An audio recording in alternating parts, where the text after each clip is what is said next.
നടന്നിട്ട് ക്രോസ് ചെയ്തിട്ട് വേണം നമ്മൾ വാട്ടർഫോൾസ് കാണാൻ വേണ്ടിയിട്ട്. അപ്പോൾ ഞാൻ ഓൾറെഡി ഓൺ ദ വേ ചെരുപ്പിട്ടിട്ട് കുറേ പ്രാവശ്യം സ്ലിപ്പായത് കാരണം എൻ്റെ ചെരുപ്പും ബാഗൊക്കെ അഴിച്ച് വാങ്ങിച്ച് പിടിക്കാൻ തുടങ്ങി, അല്ലെങ്കിൽ ഞാൻ ഇവിടെ തലകുത്തി വീഴണ്ടെന്ന് പറഞ്ഞിട്ട്.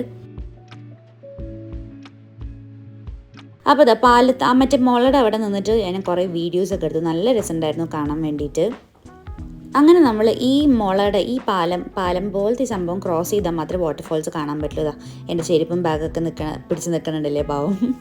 അങ്ങനെ നമ്മളിതാ വാട്ടർഫോൾസ് കാണാൻ വേണ്ടിയിട്ട് ഈ ചെറിയൊരു വഴി കൂടെ പോയിക്കൊണ്ടിരിക്കുകയാണ്. അങ്ങനെ ഇതാണ് മെയിൻ വാട്ടർഫോൾ. കാണേണ്ട സംഭവമാണ് ഗൈസ്. നിങ്ങൾ പാലക്കാട് ഉണ്ടെങ്കിൽ മിസ്സ് ചെയ്യാൻ പാടില്ല എന്ന് ഞാൻ പറയുള്ളൂ. കാരണം എന്താ പറയുക, എസ്പെഷ്യലി ഇപ്പോൾ അടിപൊളി വെതറായത് കാരണം മസ്റ്റ് വിസിറ്റ് പ്ലേസ് ആണ് പാലക്കാട്. അല്ലെങ്കിൽ നിങ്ങൾക്ക് വന്ന് കാണാം, അത്രയ്ക്കും ബ്യൂട്ടിഫുൾ പ്ലേസ് ആണ്. You will never regret it. അങ്ങനെ ഞങ്ങളിതാ തിരിച്ച് പോയിക്കൊണ്ടിരിക്കുകയാണ്. കാറിൽ കയറിയപ്പോൾ